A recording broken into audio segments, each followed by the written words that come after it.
Olá, galera! A professora Tabita aqui começando mais uma aula de NBAZ juntinho com você, né? Claro, a companhia agradabilíssima assim, nossos professores presenciais, todos os nossos alunos, sejam muito bem-vindos para mais uma aula. A prof está com uma voz um pouquinho mais baixa, tá bom? Porque a pessoa prof está com uma delicadeza aí na garganta, mas vai já ficar bem, tá certo? Então nós vamos começando aqui. E olha, a gente está falando, nós estamos já bem, né, próximo à finalização de todos os objetos do conhecimento aqui desse itinerário formativo NBAZ para o primeiro ano. E aí, nessa aula, a gente vai fazer um alinhamento aí para a cunicultura. Essa aqui é a nossa aula 44.1, tá bom? Nessa aula, então a gente vai falar sobre o que, prof? Joga aí, nosso produtor não, nosso diretor. Olha lá no quadro. Então, isso, valeu. 45.1, vamos falar de cunicultura, que nós já sabemos que a cunicultura é a área que trabalha com o quê? Com a criação e o manejo de coelhos, não é? Nós já sabemos disso. Então, nós já falamos algumas coisas a respeito do manejo desses animais lá nas unidades anteriores. Mas nessa unidade, a gente vai reforçar toda a atenção que nós precisamos ter devido às raças e aos seus manejos, né? Que manejos nós vamos estar enfatizando nessa aula? O manejo nutricional e o manejo sanitário, que nós sempre falamos, aqui para mim, nós sempre falamos quando nós estamos, independente de que criação seja, nós enfatizamos nas aulas que, para que você tenha um manejo, uma produtividade satisfatória, você precisa tomar atenção no seu planejamento para o tipo de raça que você vai escolher. Aí a gente falou também da questão da adequação, da sua propriedade para cada tipo de criação, né? Às vezes você tem o intuito de trabalhar com um sistema de produção, seja ele semi, seja ele intensivo, e às vezes a sua propriedade ainda não suporta isso. Então você vai especificando ou você vai se adequando de acordo com o aumento da sua produtividade, com as melhorias que cada um desse sistema exige, não é? E aí um ponto importantíssimo, quando a gente está falando de reprodutores, ou seja, seleção de matrizes, né? E a gente viu que em algumas seleções de matrizes, em algumas criações, durante, né, as fases do desenvolvimento desses animais, você, com o seu olhar, né, você vai selecionando. Não tem quando a gente vai homogeneizando ou dando conformidade aos nossos lotes, não é? A gente falou isso nas últimas aulas.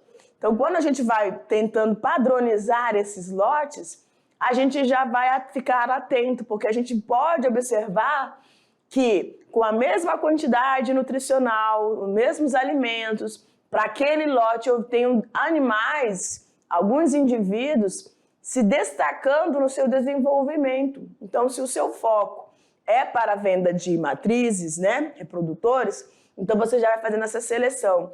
Ou para a manutenção disso, né, dentro da sua criação, que observar esses filhotes e logicamente que você já registrou todos os dados, todas as informações necessárias de onde eles surgiram, ou seja, quem eram os seus pais, qual é a sua linhagem, você consegue fazer toda essa organização aí. Tudo bem? Então vamos lá. Então, em relação ao manejo, né, desses animais, ou independente de quais sejam os animais, é muito importante você estar prestando atenção na questão sanitária, na questão nutricional, né, e não só no local onde você está colocando esse alimento ou no alimento que você está dando a esses animais, mas também o local de armazenamento, que nós já falamos também sobre isso. Qual é o local onde está sendo estocado esse alimento para ser dado a esses animais, no caso, nas rações, tá bom? Cada uma dessas raças, elas vão ter necessidades e vão ter especificações, né? Algumas exigências. Assim como a gente trabalha com vegetais também, nas culturas, né? A gente também tem essas necessidades específicas para cada raça, tudo bem? Por isso que a gente vai começar com elas. Vamos lá, diretor, joga lá no quadro. Então, para a habilidade dessa aula, nós temos a habilidade da ciência da natureza, a habilidade específica da ciência da natureza, a habilidade 10, tá bom? Essa é a nossa habilidade desta aula. Vamos então seguindo. A cunicultura, como nós já sabemos, ela envolve a criação de coelhos, envolve uma pessoa, obviamente, né? Esse cunicultor ou essa cunicultora, e a gente sabe que nós temos aí entre vocês pessoas que têm a criação, né, de coelhos. E a gente já pede a você, querido aluno, que tem, né, a cultura de coelhos, ou seja, de cabras, de porcos, né, os suínos, enfim, a criação que você tiver, você já manda uma foto pra gente que nas próximas aulas, ou quem sabe, né, ano que vem a gente vai já começar a aula aqui falando sobre a sua criação, perfeito? Então vamos lá. Então essa cunicultura que envolve essa criação de coelhos é para o aproveitamento de carne e dos seus progenitores, né, reprodutores aí. O conceito vem do vocábulo latino cuniculus, coelho, e de cultura, que se pode associar ao cultivo de algo. Então, eu estou criando algo, eu estou auxiliando no processo de desenvolvimento desses animais. Quando a gente fala que você está criando, você é um criador, você é responsável por todas as fases de desenvolvimento desse animal. Por isso que é importante. Não existe essa questão de eu estou doente, está chovendo muito, eu não vou olhar. Não, porque é o seu olhar, é o seu cuidado, é a sua observação que vai fazer com que isso dê certo. Tá bom? E como a gente tem sempre falado aqui nas aulas, que a respeito da questão das criações, as nossas aulas, elas não são só para ensinar ou para falar especificamente das criações, mas para te dando um norte no sentido de que você pode melhorar aí na sua criação ou o que você pode implementar ainda mais para beneficiar a sua criação. Tudo bem? Então vamos aqui para as características gerais dos coelhos.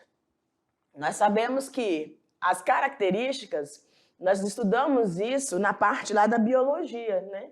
Então, os aspectos biológicos, os aspectos fisiológicos, anatômicos de um animal, esse conhecimento ele é muito importante para a adequação do local onde esses animais vão estar e para o comportamento que esses animais vão ter estando, por exemplo, no sistema de confinamento, né? Onde eles vão ficar todos juntinhos ali todo o tempo. Eles vão se alimentar, eles vão fazer suas necessidades todo naquele local, não é? E aí a gente falou aí quando a questão do aspecto sanitário, de todo esse cuidado da higienização desses setores para que não haja nenhum processo de infecção e disseminação dessas doenças. Então, o cuidado e essas informações das características é muito importante. Então, nós sabemos que os coelhos, eles têm orelhas compridas, obviamente, que podem medir até 7 centímetros, vai depender da raça. Algumas vão ter orelhas mais longas, mais afiladas, outras mais largas e mais curtas, enfim, tá? Uma cauda curtinha, patas da frente mais curtas do que as de trás, justamente porque esses animais têm uma adaptação que outras espécies não têm. Os nossos cabritos aí gostam de fazer saltinhos daqueles pulinhos, né? Tum, tum, tum, tum, que eu acho tão bonitinho. Os nossos coelhos, eles já projetam, né? E esse deslocamento deles aos saltos, aos pulos, ajuda também, até mesmo no processo de reprodução deles, tá bom? E a prof vai bebendo água para hidratar a garganta. Vamos lá. Dentes incisivos que vão crescer sem parar. Então, isso é uma informação importante. Se eu sei que os meus animais, eles têm esse desenvolvimento desses incisivos continuamente, eu sei que eles vão precisar roer todo o tempo. Então, isso aí me dá informação também de que tipo de alimentação que seria mais adequado para esses animais, tá? Tudo isso vai facilitar aí nessa questão desse manejo. Vamos para as raças aqui, que a gente já viu, né? Um pouco dessas informações. Então, nós temos a raça Nova Zelândia. Essa raça que eu acho que é mais comum, né? Que todo mundo conhece. Então, nessa raça, você tem aí essas orelhas. Você pode observar que esse aqui, ao contrário de outros animais, ele não tem uma orelha tão grande quanto a gente já viu de alguns aí, né? É uma orelha grande, sim, mas em relação aos outros animais, mas para o grupo deles, é uma orelha média, né? E essa orelha mais larga também, e os olhinhos vermelhos, né? O que você pode observar? Que ele fica projetado totalmente aí, ó, sobre as patas traseiras, né? Ele se senta sobre as suas patinhas, né? Justamente para quando ele for se deslocar, realizar aquele salto, ele é bem bastante musculoso nessa parte. É originário dos Estados Unidos e a nível de aptidão, né? Ou seja, essa raça ela pode ser usada tanto para a carne quanto para a pele, né? Existem pessoas que utilizam a pele desses animais. Então, a gente já falou sobre isso aqui. Pelagem pode ser branca, tá? A gente coloca aí NZB, porque é Nova Zelândia branca, NZV, Nova Zelândia vermelha e Nova Zelândia preta. Interessante que vocês vão ver isso aí, essas descrições também, quando a gente estiver lá no terceiro ano, falando sobre genética, tá bom? Então, calma o coraçãozinho de vocês, que vocês chegam lá e a gente vê e vocês vão lembrar dessa aula aqui de NBAC. Comprimento do pelo, né? Média de 2,5 a 3 centímetros. Um peso de 4,5 kg, né? Macho entre esse peso, até 4,5 kg, e a fêmea pode chegar até 5 quilos, tá bom? Vamos para outra raça, que é a Califórnia, que eu particularmente gosto mais. Essa raça, ela tem as extremidades do corpo preta, né? Então, a região do focinho, as orelhas. Você pode ver que as orelhinhas dele, aquela da Nova Zelândia, praticamente ela fica uma paralela à outra. Essa aqui ela fica meio que cruzada, né? Meio que de costa uma para outra, tá? Também tem aptidão para carne e pele, a pelagem Himalaia branco e preto, né? Como a gente já pode ver, até a caudinha também, ó. Não dá para ver direitinho aqui, mas a caudinha. Então, as extremidades do corpo da Califórnia é pretinho.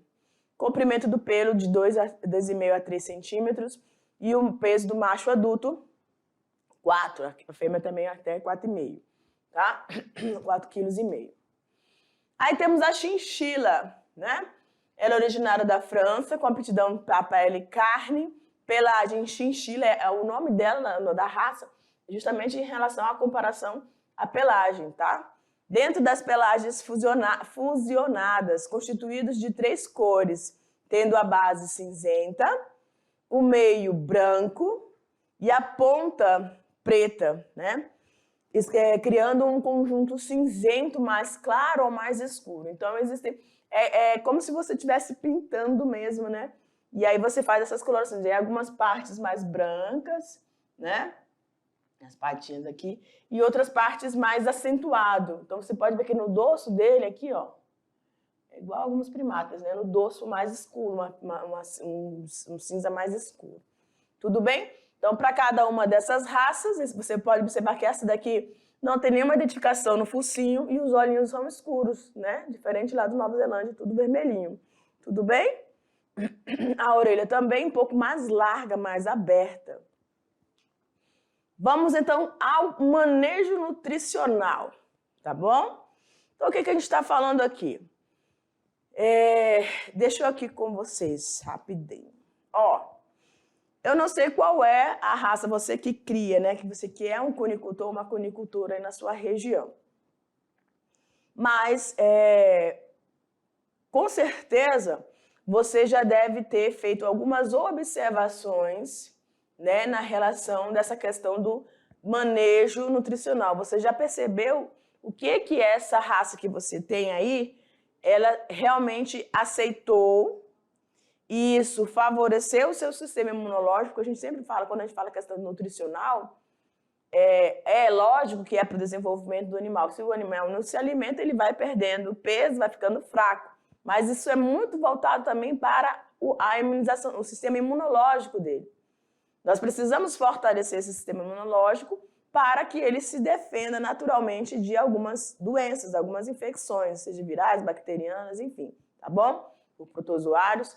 Então, você já deve ter observado que, professor, eu criava chinchila, mas eu percebi que a Nova Zelândia ela é um pouco mais resistente, né? Ela adoece menos. Enfim, então, você sabe exatamente o que é mais adequado para dar para esse animal, a alimentação desse animal. Então, o que a gente vai falando aqui vai reforçando ou vai te dando, né, algumas outras orientações a respeito disso. Tudo bem? Então, joga lá para mim. Ok. Vamos lá. Então, a gente tem aqui a companhia de um coelhinho olhando para a gente, bem atento para você, né? E olha o que ele está falando aqui, ó. A alimentação, ele é um processo natural. Claro, todos nós precisamos comer. E que envolve a busca de alimento, né? A escolha desse alimento e o consumo de um ou vários alimentos. Quando a gente está falando aqui, é quando esse animal está no ambiente, seu ambiente natural. Então, ele vai buscar, quando ele sente fome, ele vai atrás de alimento. Quando ele quer descansar, ele está fadigado, ele vai descansar. Então, no ambiente natural, instintivamente, esse animal vai fazer todos esses percursos, ele vai tentar saciar todas as suas necessidades. Agora, quando a gente está falando de uma criação, é você que vai precisar observar isso. Eles têm um horário de alimentação, eles têm um tipo de alimentação específico para cada fase do desenvolvimento deles, né, que a gente vai ver que não é igual para a questão se reproduzindo, né, nesse período reprodutivo, tá certo? E o comportamento deles, quando eles estão juntos, precisam ser observados.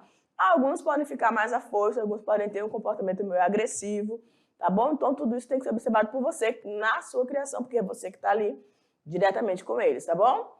Então, a escolha e o consumo de vários alimentos, enquanto a nutrição é o resultado da absorção e da utilização dos nutrientes a nível celular daquele alimento. Então, existem algumas, o professor Jefferson já falou até aqui em uma das aulas, que existem algumas questões, vamos dizer, até genéticas mesmo, né? O animal ele já nasce com uma deficiência de uma determinada enzima que iria auxiliar no processo de digestão de algum tipo de nutriente, que a gente tem várias substâncias no nosso organismo, né? Proteínas, carboidratos, lipídios, enfim. E eles vão sendo quebrados no nosso sistema digestório e vão sendo disponibilizados para as nossas células. E ali existem enzimas. E se esse indivíduo, né? Esse indivíduo, estou falando da raça toda, estou falando de um indivíduo, tiver uma deficiência enzimática, ele não vai conseguir fazer com que a absorção, essa transformação química do alimento que ele ingeriu, seja absorvida numa proporção satisfatória que vá favorecer o desenvolvimento dele. Então, existem questões muito mais profundas, que talvez você não consiga identificar de cara, mas como um bom observador e um treino no olhar, a gente sempre fala disso, a gente acaba ficando treinado, né? Igual professor e aluno é igual em todo canto, né, gente? A gente sabe muito bem de comportamentos distintos de professores por suas áreas, né? E comportamentos de alunos também, por faixas etárias, por ano escolar, não é? A gente consegue fazer essas identificações. E assim a gente também em relação às nossas criações. Eu, por exemplo, consigo perceber muito bem quais são as necessidades do meu cachorro. Eu sei quando ele quer um lugar quentinho para dormir, eu sei quando ele está pedindo para trocar ali, ou está muito sujo, ou está molhado, está úmido, alguma coisa, ele tem um latido diferente. Quando ele quer comer, ele tem um latido. Quando ele quer beber água, é outro latido. Então, é o nosso olhar, o nosso a nossa observação que vai atender as necessidades desses animais. Professora, mas aí você está falando de um cãozinho, e aqui dentro que eu tenho vários, 15, 20, né? Para estar fazendo essa observação, eu tenho certeza que você consegue, porque a gente tem essa facilidade, essa adaptabilidade, tá bom? Vamos seguindo aqui. Até a segunda semana de vida, aos 14 dias, os coelhos se alimentam exclusivamente do leite materno. Então, desde o seu nascimento, aí 2 semanas, eles estão o quê? Mamando, certo? Da segunda à terceira semana, os 21 dias aí, começam a provar os alimentos mais sólidos. Começam a provar os alimentos mais sólidos, ração e ou forragem. Porém, ainda se nutrem principalmente do leite. Lembra quando a gente estava falando lá de suínos, que a gente tem que parar mesmo, separar, ele já vai lá para a creche, tem que começar a ingerir alimentos sólidos e ver como é que ele se comporta nesse sentido, né? Então, para cada uma criação, você tem um tipo de comportamento, um tipo de separação, um tempo certo ali, para fazer esse desmame, né? Tudo bem? Então, aqui você já vai tendo, na terceira semana, você já vai incluindo alimentos mais sólidos. E aí, aqui é onde eu falei para você. Às vezes, você deu determinado alimento, que não é um alimento, a ração, né, específica para essa raça, para esse desenvolvimento, enfim. Aí começou a dar algum alimento aí da sua cultura, né? E aí você viu que foi bom. Esse animal se desenvolveu, manteve, né, uma pelagem brilhante, estava com um comportamento bom, um brilho no olhar, como a gente diz, né? Tá sadio, se manteve sadio, ficou bem melhor com essa alimentação. Então você vai fazendo essas observações e você vai vendo o que é realmente adequado. Vai fazendo essas anotações, ó. Eu dando isso, eu consegui manter ou melhorou nisso, nisso e nisso, tá bom? Isso é importante também para você aí. A partir dos 21 dias, eles ingerem cada vez mais sólidos e bebem água, reduzindo a ingestão láctea. Então, eles vão parar naturalmente de estar tomando o leite materno. Por isso, a água deve ter alcance facilitado para o filhote, pois ele sentirá sede. Então, o leite materno é o alimento mais completo que tem. Por isso, né, para nós, seres humanos, e também se adequa aí para os animais irracionais, que nessa fase não precisa você dar mais outra coisa, a não ser o tetinho, né? A tetinho. Leite, leite, leite, leite. É suficiente. Quando passa essas 3 semanas, que ele já começa a ingerir alimentos mais sólidos, o que vai acontecer? Ele vai começar a sentir sede. Mudou a alimentação. Então, é sua responsabilidade ficar atento para o local onde essa água vai estar sendo disponibilizada, a higienização dessa água também, tá bom? Acho que passou aqui. Entre os animais domésticos, observa-se a secotrofia, que nós já falamos aqui sobre isso, né? Esse é um fenômeno que se refere à ingestão de secotrófos, fezes moles, normalmente excretadas diariamente, por esses animais. Quando a gente fala assim, secotrófos, e não especificamente fezes, porque ela é considerada mais, ela é eliminada de uma região do trato intestinal desses animais que ainda não é considerada fezes, ou seja, as excretas sem nenhuma função nutricional. Elas, como secotrófos, elas apresentam aí, tá? Um aporte adicional de proteínas, de vitaminas C e K e também do complexo B, certo? Que esses animais, ao ingerirem esses secotrófos, acabam recuperando todos esses nutrientes, entendeu? Então, quando você vê isso, as fezes é bem característica mesmo, ela é mais pastosa mesmo, tá? Esses secotrófos, são essas fezes mais molinhas. Então, eles vão liberando isso. Isso ainda não é para ser descartado, não, por isso que eles se alimentam, tá bom? Não é normal um animal ficar se alimentando, se ele estiver se alimentando de fezes em si mesmo, então ele está realmente com muita falta, um déficit nutricional de alguma vitamina, algum nutriente, tá bom? Não é para ser natural isso aí, não.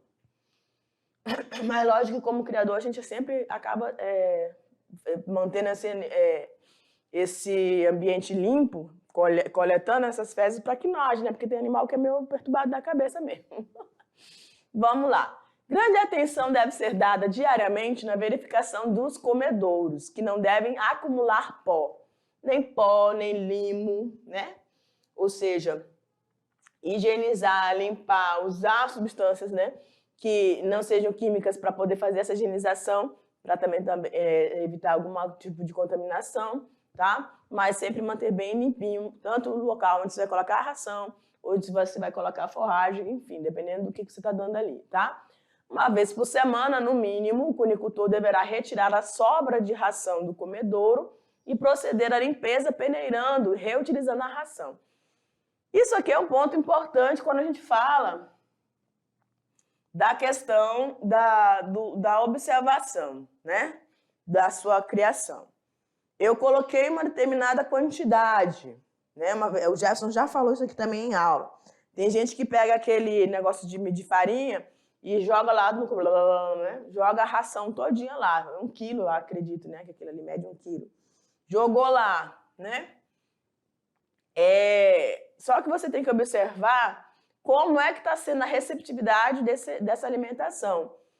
O animal, ele precisa comer na hora que foi disponibilizado para ele e comer tudo.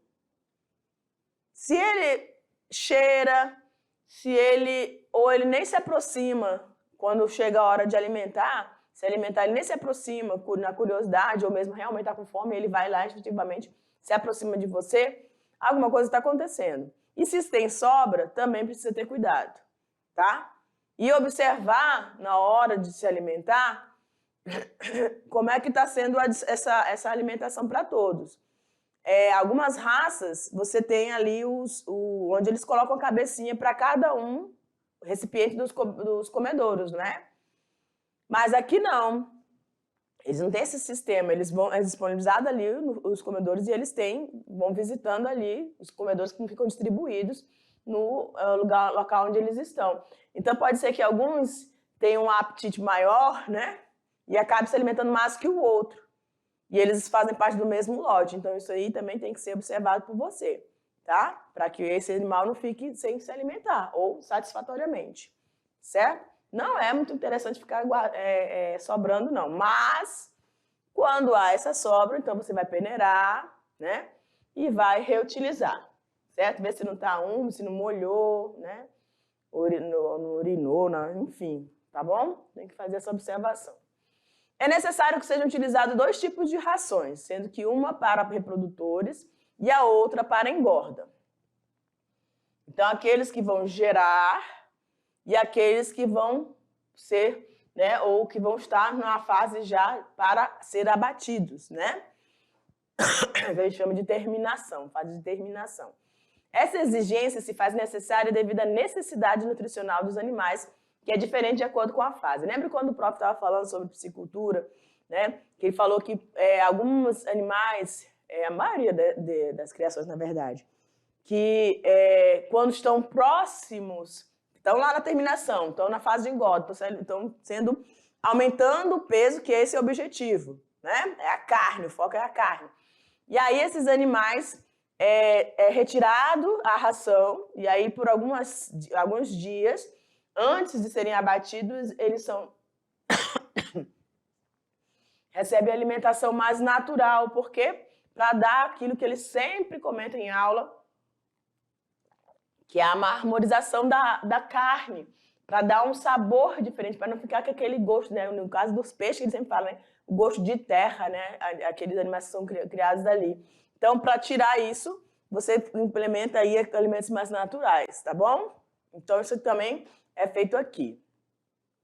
Os animais em engorda devem receber ração à vontade, né? O que varia de 80 a 130 gramas por dia, conforme a idade e o peso. Olha que bonitinho, mamãe. Meu Deus.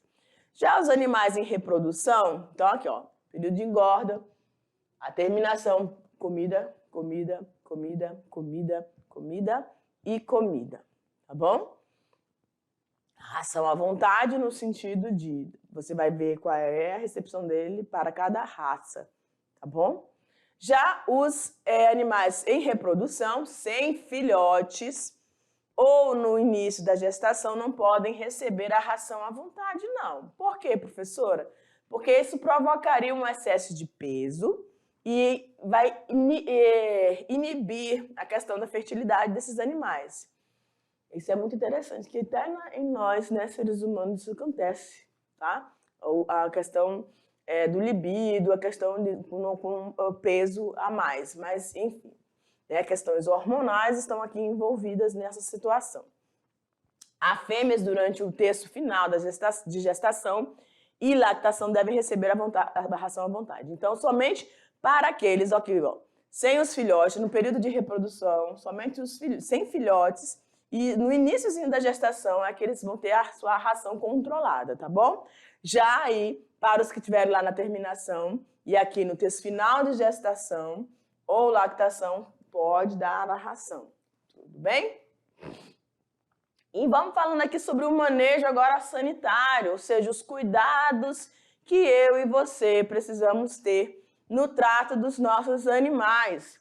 E aí, quando a gente fala de manejo do animal, fala do ambiente onde esses animais estão, onde está sendo colocado a água, onde está sendo colocado o alimento, né, no comedor, e o manuseio desses animais, as mãos, está relacionado também ao local onde você vai estocar ou armazenar essa ração, enfim, tá bom? Você está querendo evitar aqui que esse seu animal te cause prejuízos e muitos deles você mesmo pode ajudar nisso, tá? Para se obter bons resultados do desempenho dos animais, é fundamental realizar um bom manejo sanitário, evitando-se o aparecimento de doenças e combatendo-as de forma eficaz quando surgirem antes de ocasionarem grandes prejuízos. E aí aqui é aquele foco que a gente fala toda hora, batendo aqui na tecla. Tá? Deve ser, eu creio que você já entendeu, que é o seu olhar, né? Em todos os sentidos. Em todos os sentidos. Existem animais, gente, que eles têm um instinto, assim, de competição mais aguçado. Existem animais que adoram fugir. Já viu isso? Você dá tudo para ele, mas ele sempre vai querer, na melhor oportunidade, ele vai querer fugir. Agora a pessoa, a gente pergunta, mas meu Deus, o que está passando na cabeça desse bicho, né? Tem comida, tem água, tem tudo aqui, tá tudo tranquilo e ele vai... Então são algumas situações inerentes ao comportamento do indivíduo daquela raça, tá? E que algumas dessas características podem passar também geneticamente. Tanto coisas boas quanto ruins passam geneticamente, né? Vamos lá. Algumas recomendações são necessárias para que você tenha e mantenha a sua criação sadia, né? Vamos ver algumas aqui, ó. As valas devem ter drenagem eficiente. O que são essas valas, professora? Algumas criações, a gente falou aqui já de jacarés, nós já falamos de avestruzes, nós já falamos de porcos, nós já falamos de aves, nós falamos de codornas, nós já falamos de rãs, galera. Muita coisa, né? Pois é. Então, todas elas, algumas dessas criações, vocês viram que ela tem uma certa declividade para auxiliar nessa higienização, para que as fezes elas fiquem mais concentradas. A gente viu ali na questão dos porcos, que precisa ter aquele canto e eles só vão para lá porque eles sentem o cheiro já e já sabem onde é que eles precisam urinar e defecar. E algumas precisam ter essa declividade para que escorra por essas valas e facilite aí a higienização desse local, tá bom? Então essa vala e a drenagem dessa vala precisa ser, lembra que o professor mostrou numa das grandes, né? Que vai lá por baixo, né? Vai ser tudo coletado por baixo de onde está o suporte que você tem na criação. No verão, fazer a remoção das fezes quando o cheiro de amônia for acentuado. Quando a gente estava falando lá de codornas, também a gente falou dessa questão, né? De acúmulo de fezes. Vocês viram lá que esse acúmulo pode atrair moscas e também pode aumentar o calor, né? Pode aumentar essa produção e elevação da amônia, que também pode prejudicar esses animais. Então, tem que fazer a remoção. Observar a correta densidade animal para gaiolas, comedouros, bebedouros. Não é para entupir, não. Você não está fazendo tráfico? Ai, credo, né? Agora que eu lembrei, porque quando falou aqui dessa densidade, eu lembrei que quem faz o tráfico animal, gente, primeira característica, né? Eles entopem as gaiolas, os bichos ficam tudo espremido, fica tudo amassado ali dentro. Então, não é isso. Você está criando, você tem que ter o maior conforto possível para que esse animal não esteja estressado, para que se ele for um animal que produza ovos com qualidades, com tamanhos necessários, enfim, tá? No caso aqui, carne e a pele são utilizadas, não é? Ok, e os reprodutores. Separar os animais por faixa etária, reprodução, a recria e a engorda, tá bom? Então, nós temos 3 setores aqui nessa criação. Onde eles vão se reproduzir, acasalar, onde vai ser o período da recria, onde eles vão se desenvolver, vai pegar os jovens aí, ver o comportamento de quem é mais arisco, quem não é, vai fazendo a separação dos lotes e a equalização desses lotes. E aí vai chegar a fase de terminação, que é a engorda, onde você vai ter toda aquela alimentação disponibilizada para eles realmente ganharem o peso, né? Que até os 5 quilos aí as fêmeas. Estar atento aos níveis nutricionais adequados e evitar mudanças bruscas na alimentação. Então, depois das 2 semanas, na 3ª semana, eles já vão começando a alimentos sólidos. Então, você vai começando a fazer essa inserção de forma moderada, tá bom? Não é abruptamente, não. Abruptamente. Evitar executar a desinfecção periódica da granja. Local onde esses animais estão. Precisa sempre ter esse cuidado de higienização de todos os setores, tá bom? E a sua mão também, que ela é um disseminador, um veiculador de doenças, gente. Eu estou fazendo lá a parte da limpeza das valas, e aí eu já vou, depois, em seguida, eu vou dar a ração, mas nem limpei a minha mão, não lavei. Então, isso também tem que ser, tá atento a isso. Quase não vai. Peneirar toda a ração fornecida aos animais, bem como as sobras dos comedouros. A gente já falou disso. Utilizar ninhos adequados para as condições da instalação e para as condições climáticas da região. Então, para cada raça, você vai ter uma disponibilização dessas instalações para a formação desses ninhos, tá bom? Verificando e limpando os ninhos diariamente, trocando quando necessário, porque aparecem parasitas, né? Principalmente os ectoparasitas ali, tá? Desinfectar os ninhos após a retirada, combater os insetos da granja, controlar a umidade, temperatura e ventilação, que são importantes para esses animais. Algumas, muito mais, né? A questão da umidade e da temperatura. Interfere até mesmo na questão do desenvolvimento macho, fêmea, sexo, né? Evitando problemas respiratórios, tá? Então, galera, olha aqui pra mim. Tá boa. Se tratando de cunicultura, coelhos, a criação de coelhos, todas essas informações somadas junto com o seu olhar de observação vão fazer toda a diferença aí. E aí você, claro, pode abranger aí muitas outras culturas e implementar muitas outras ações. Tudo bem?